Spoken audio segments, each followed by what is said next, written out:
കേരള യുവത്വത്തിൽ കൂടി വരുന്ന അക്രമാസക്തിയും അതിനെ സപ്പോർട്ട് ചെയ്യുന്ന മാർക്കോ പോലുള്ള മൂവികളും. നമസ്കാരം, യുവനിലേക്ക് സ്വാഗതം. ഞാൻ ജോയൽ.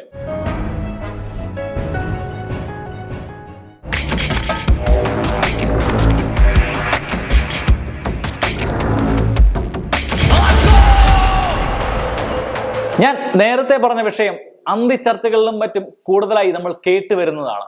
മാർക്കോ പോലുള്ള മൂവികൾ മാഫിയയുടെ കളിയാണെന്നും അതുമൂലം കേരള യുവജനം മുഴുവൻ വഴിതെറ്റി പോവുകയാണെന്നും എല്ലാവരും അക്രമത്തിലേക്ക് പോവുകയാണെന്നും ഇതുപോലുള്ള മൂവികൾ കാരണം കൂടുതൽ ആൾക്കാർ കത്തിയെടുക്കുന്നു, അല്ലെങ്കിൽ ഒന്ന് പറഞ്ഞിട്ടുണ്ടാവത്തിന് കൂട്ടുകാരനെ കുത്തുന്നു എന്നൊക്കെ പറഞ്ഞുള്ള നമ്മളെ അന്തിച്ചർച്ചകളും മറ്റും നമ്മൾ കാണാറുണ്ട്.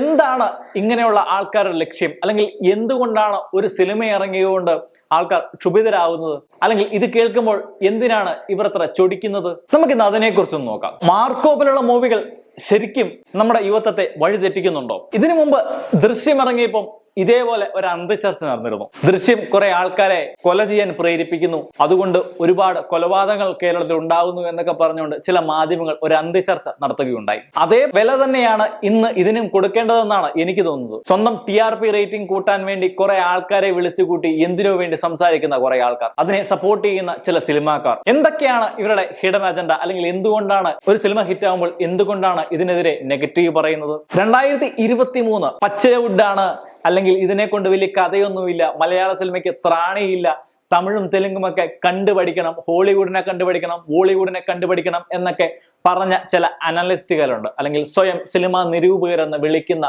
കുറച്ച് യൂട്യൂബേഴ്സ് ഉണ്ട്. ഇവരൊക്കെ മലയാള സിനിമയെ എഴുതി തള്ളിയതാണ്. ഇനി വല്ല കൊറിയൻ സിനിമകളോ അല്ലെങ്കിൽ ഹോളിവുഡ് സിനിമയൊക്കെ നോക്കി കോപ്പി അടിക്കുകയെ മലയാള സിനിമയ്ക്ക് നിവൃത്തിയുള്ളൂ എന്നൊക്കെ പറഞ്ഞതാണ്. അവരൊക്കെ തിരിച്ചു പറഞ്ഞു 2024 തുടക്കത്തിൽ ചില ഹിറ്റ് സിനിമകൾ വന്നു കഴിഞ്ഞപ്പോൾ. പിന്നീട് ഉണ്ണിമുകുന്ദൻ അദ്ദേഹത്തിന്റെ സുപ്രമസി തന്നെയാണ് നമുക്ക് മാർക്കോയിൽ കാണാൻ പറ്റുന്നത്. അപ്പോൾ ഈ പടം ഇത്രയും വിജയിക്കുമെന്നൊന്നും ആരും പ്രതീക്ഷിച്ചില്ല. വലിയ ഹിറ്റാകുകയും പാനിന്ത്യയിലേക്ക് തന്നെ കടക്കുകയും ചെയ്തു. മലയാളികൾ ഒഴിച്ച് ബാക്കി എല്ലാവരും സിനിമയെക്കുറിച്ച് നല്ലതാണ് പറയുന്നത്. മറ്റ് പല ഭാഷകളിലേക്കും പടം റീമേക്ക് ചെയ്യപ്പെടുന്നു, ഡബ് ചെയ്യപ്പെടുന്നു, ഒരുപാട് ഭാഷകളിൽ ഒരുപാട് സ്ഥലങ്ങളിലേക്ക് പടം ഇറങ്ങുന്നു. ഓരോ ദിവസവും സിനിമയുടെ വിജയം കൂടിക്കൂടി, അല്ലെങ്കിൽ വിജയ ശതമാനം കൂടിക്കൂടി വരുന്നു. ഇതൊക്കെ ചില മലയാളികളെ അല്ലെങ്കിൽ ചിലരെയൊക്കെ ഒരു ചൊറിച്ചിൽ ഉണ്ടാക്കിയിട്ടുണ്ട് എന്ന് വേണം പറയാൻ. ഒരുപക്ഷെ അവരായിരിക്കും ഈ അന്ത്യചർച്ചകളിൽ കൂടുതലും സപ്പോർട്ട് ചെയ്യുന്നത്, അല്ലെങ്കിൽ ഇതിൽ കൂടുതലും മസാല ഇട്ട് കൊടുക്കുന്നത്. ശരിക്കും കേരളത്തിൽ ഇത്രയും അക്രമങ്ങൾ നടക്കുന്നുണ്ടോ? ഇപ്പോഴാണ് കുറച്ച് കുറവ് എന്നാണ് എനിക്ക് തോന്നുന്നത്. കാരണം ഇതിനു മുമ്പ് എന്റെയൊക്കെ ചെറുപ്പത്തിലെ പത്രങ്ങളൊക്കെ എടുത്തു നോക്കി കഴിഞ്ഞാൽ എന്നും ഒന്നോ രണ്ടോ കുത്തോ വെട്ടോ ഒക്കെ കാണും. അത് മാത്രമല്ല, എല്ലാ പള്ളിപ്പെരുന്നാളിലും ഉത്സവത്തിനും കുത്തും അടിയും വെട്ടൊക്കെ നടത്തിയിരുന്നവരാണ് ഇന്ന് അന്തിച്ചർച്ചകളിൽ ഇരുന്നുകൊണ്ട് ഘോരഘോരം പ്രസംഗിക്കുന്നത്. കേരളത്തിലെ യുവത്വത്തിന് ഇന്ന്, അല്ലെങ്കിൽ കേരള യുവത്വം ഇന്ന് അക്രമത്തിന്റെ കീഴിലാണ്, മാഫിയയുടെ പിടിയിലാണെന്നൊക്കെ. ഒരാൾ അതിരുമാന്തിയെന്നോ അല്ലെങ്കിൽ അതിരിച്ചിരി കൂട്ടിയെന്നോ പറഞ്ഞാൽ വാക്കത്തിയെടുക്കുന്ന ഒരു സമൂഹം നമുക്കുണ്ടായിരുന്നു. അവരിൽ നിന്ന് മാറി ഇന്നത്തെ യുവജനം അതിനെ ഡീൽ ചെയ്യുന്നത് കുറച്ചുകൂടി റെസ്പോൺസിബിൾ ആയിട്ടാണ്.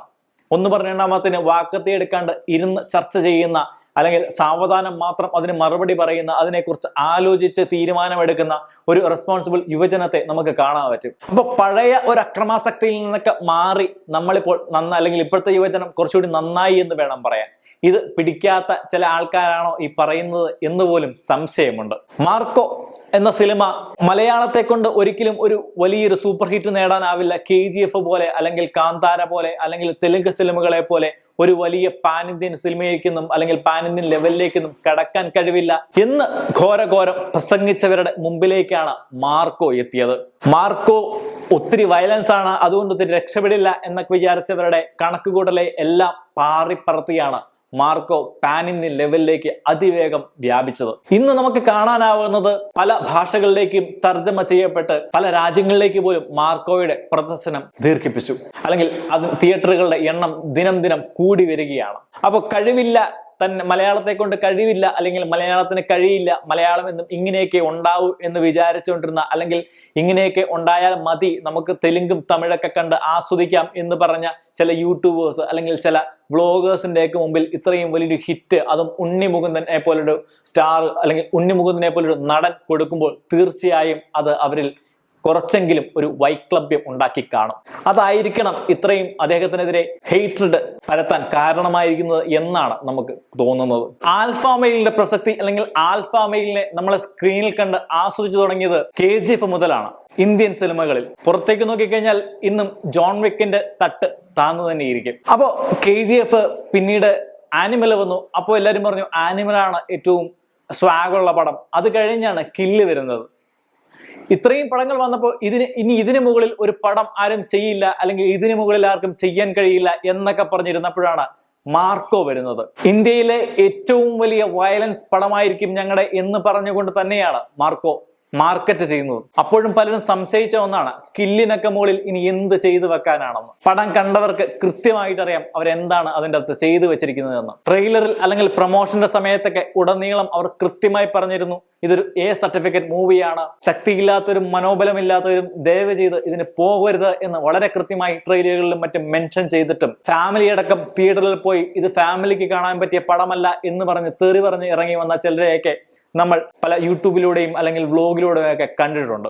A സർട്ടിഫിക്കറ്റ് പടം അല്ലെങ്കിൽ പടം എന്താണ്, ആർക്കാണ്, ആരെ ഉദ്ദേശിച്ചാണ് എന്ന് വളരെ കൃത്യമായി മനസ്സിലാക്കുകയും അത് മാത്രം പോയി കാണുകയും ചെയ്യുക. അല്ലാണ്ട് എല്ലാവർക്കും പറ്റിയ പടമല്ല എന്ന് പറഞ്ഞിട്ടും മനസ്സിന് കട്ടിയില്ലാത്തവരും അല്ലെങ്കിൽ പിള്ളേരെ കൂട്ടി തിയേറ്ററിൽ പോയവരൊക്കെ ഇറങ്ങി വന്ന് തെറി പറഞ്ഞിട്ട് വലിയ കാര്യമൊന്നുമില്ല. പിന്നെ ഞാൻ നേരത്തെ പറഞ്ഞ പോലെ കില്ലിന് മുകളിൽ എന്ത് ചെയ്യാൻ പറ്റുമെന്നൊക്കെ കൃത്യമായിട്ട് മാർക്കോ പറഞ്ഞു കൊടുത്തു. ചില നോർത്ത് ഇന്ത്യൻ വ്ലോഗും മറ്റുമൊക്കെ എടുത്തു നോക്കുമ്പോൾ വളരെ കൃത്യമായിട്ട് അവർ പറയുന്നുണ്ട് മലയാള സിനിമയ്ക്ക് ചെയ്യാൻ കഴിയില്ല എന്ന് വിചാരിച്ചതൊക്കെ അവർ ചെയ്യുന്നുണ്ട് എന്ന്, അല്ലെങ്കിൽ ഇറങ്ങിക്കഴിഞ്ഞാൽ മലയാള സിനിമ ഏതറ്റം വരെയും പോകുമെന്നൊക്കെ ഹിന്ദി അല്ലെങ്കിൽ നോർത്ത് ഇന്ത്യൻ ഓഡിയൻസ് ഒക്കെ പറഞ്ഞത് നമ്മൾ കണ്ടതാണ്. അപ്പോൾ മലയാളികൾക്കല്ലാണ്ട് പുറത്തേക്ക് നമ്മുടെ മലയാള സിനിമയ്ക്കും അതുപോലെ തന്നെ മലയാളികൾക്കും ഒരു മാർക്കറ്റ് ഉണ്ട്. നമുക്ക് മാത്രമാണ് ഒരു വിലയില്ലാത്തത്. അത് മാത്രമല്ല, ഉണ്ണിമുകുന്ദനെ പോലൊരു നടന് ഇത്രയൊക്കെ ചെയ്യാൻ കഴിയുമെന്ന് പോലും നമ്മളാരും ധരിച്ചിരുന്നതുമല്ല.